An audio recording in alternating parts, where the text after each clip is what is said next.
Welcome to the Weight Management Center at Mount Auburn Hospital. My name is Dr. Julie Kim, and I am the medical director of the surgical component of the Weight Management Center.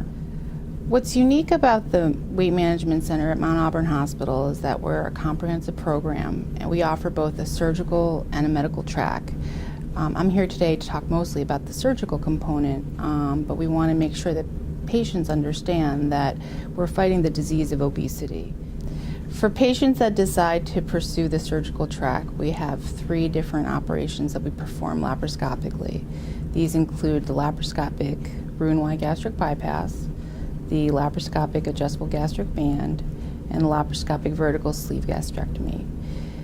They all function slightly differently, but ultimately the purpose and goal is that these operations help to decrease portion size, as well as some of them will also decrease hunger hormones and help patients effectively lose weight. Bariatric surgery is a term used to describe a variety of surgical procedures that function to help patients reduce the amount of calories consumed. And it's a way in which we can treat obesity. Bariatric surgery is a term to describe a variety of different procedures that can be performed to help patients reduce the number of calories consumed. Generally, they involve operating on the stomach, but they can also involve operating on the intestine. The reason why we're concerned about obesity is not because of what it does externally or how people appear, but because obesity affects every organ system in the body and can have significant and serious life-threatening consequences. Obesity is the second most common cause of mortality, second only to smoking, and it affects every organ system in the body, leading to significant and serious diseases such as hypertension, sleep apnea, and diabetes.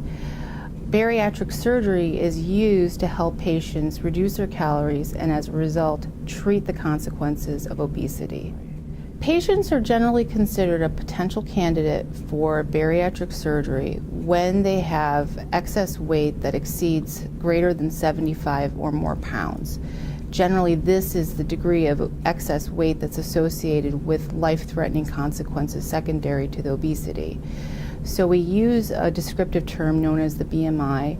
A BMI of 35 usually corresponds to excess weight of about 75 or more pounds, and that of a BMI of 40 is roughly equivalent to about 100 pounds of excess weight. The thing that's unique about bariatric surgery is that although there is the surgical component in that we're operating on the stomach or the intestines, we're decreasing the size that the stomach can hold, and therefore the amount of portions or calories consumed.